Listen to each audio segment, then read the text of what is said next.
அவர் தனியாக சந்திக்கிட்டார். என்னுடைய அன்பு தம்பி துரைமுருகன் அவர்கள் சாட்டை என்கிற வலையொலியை தொடங்கி தொடர்ந்து வெற்றிகரமாக நடத்தி வருகிறார்.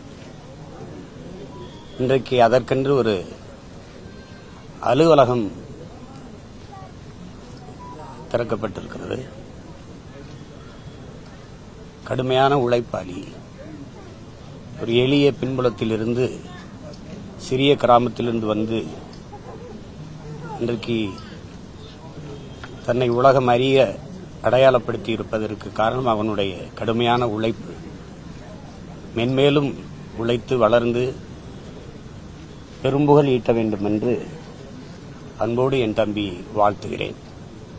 சாட்டை அநீதிக்கு எதிராக சுழற்றுவோம் என்று அவன் எழுதி வைத்திருப்பது போல அநீதிக்கு எதிராக எப்பவும் அது சாட்டை சுழலும். வேற ஏதாவது புதுசு இல்ல, அலுவலகம் தான் புதுசு. அவர் பல ஆண்டுகளை நடத்திட்டாரு. அலுவலகம் திறக்கப்பட்டிருக்கு.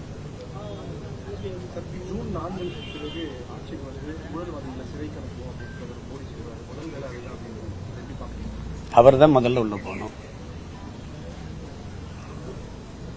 தேர்தல் பத்திரத்தில் எலக்ட்ரல் பாண்டில் 6600 கோடிக்கு மேல நீங்க பணம் வாங்கிறீங்களா இல்லையா? அதுக்கு பேர் ஊழல் இல்லையா? எங்கெங்க இடி ரைடு விட்டீங்களோ அங்கெல்லாம் நீங்க பணம் வாங்கிருக்கீங்க.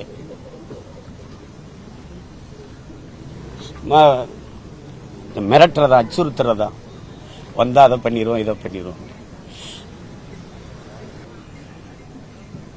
தொடர்ச்சியாக பிரதமர் மோடி அவர்கள் பிரச்சாரத்தின் போது தென்மாநில தலைவர்கள் வடமாநில மக்கள் அவமதிக்கிறாங்க குற்றச்சாட்டு பண்ணியிருக்காரு. இது பிரித்தாளுக்கான ஒரு நடவடிக்கை பார்க்கலாம். அவங்கள விடவா மற்றவங்களை அவமதிக்க போறாங்க சொல்லுங்க? தமிழ்நாட்டு மக்கள் அவங்க எவ்வளவு தூரம் மதித்தாங்கன்னு உங்களுக்கு தெரியாதா? பேரிடர் காலங்களில் கூட நம்மள ஒரு ஒப்பு கூட வந்து பார்க்கல. சரி, அங்க இருந்தே ஒரு ஆறுதலா ஒரு அறிக்கையா விட்டுருக்கலாம்ல. இந்த பெருவெள்ள மழையில இருந்து மீண்டு வர நான் உங்களுக்கு துணையா இருப்பேன், இப்ப ஒரு ஆறுதல் வார்த்தையாவது சொல்லலாம்ல. அது கூட சொல்லல. அவமதிக்கிறாங்கன்னா என்ன பண்ணோம்? எல்லாரும் வரும்போது காலில் விழுந்து கும்பிடணும் போல இருக்கு. அதான் மதிக்கிறதா?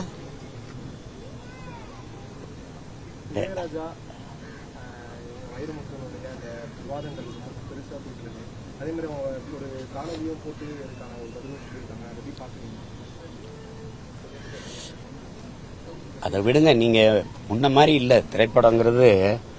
நீங்க ஒரு நல்லா கவனிக்கணும்.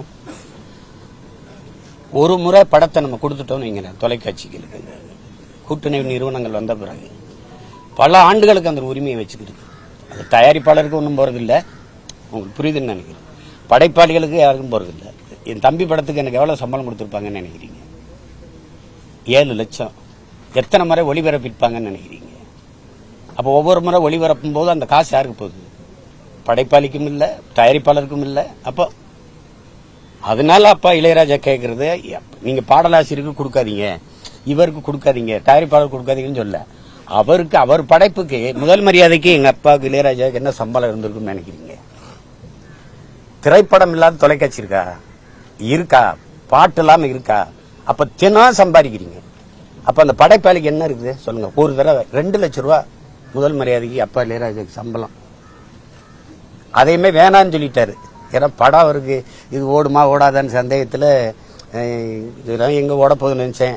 சரி ஓடிடுச்சு, எனக்கு வேணா காசு நீயே வச்சுக்கிறேன்னு சொல்லிட்டாரு. 2 லட்சம். ஆனா எத்தனை முறை நீங்க அந்த பாட்டை கேட்டிருப்பீங்க? எவ்வளவு முறை அது ஒளிபரப்பப்படுது? அதுல அந்த படைப்பாளிக்கு ஏதாவது பங்கு இருக்கா? அப்புறம் அதுல கேட்கிறாரு. அவர் முன்னாடி எல்லாம் ஒரு வானொலியில ஒரு பாட்டை ஒளிபரப்புனா அதுக்கு ராயல்ட்டின்னு ஒண்ணு வரும், ப்ரொடியூசருக்கு வரும், அந்த படைப்பாளிகளுக்கு வரும். இப்ப எங்க அது இல்லையே. அதனால அதை கேட்கிறாரு. அதை தவறா அர்த்தம் புரிஞ்சுக்கிட்டு ஏதோ பேராசையில கேட்கிறாரு, அது கேட்கிறாரு, இது கேட்கிறாருன்னா இப்படி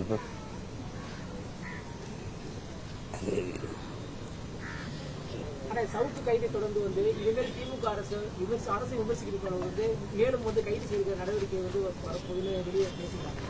இப்போ பாருங்க சவுக்கு முடக்கம் சாட்டை தொடக்குன்ற மாதிரிலாம் பேசிக்கிறாங்க.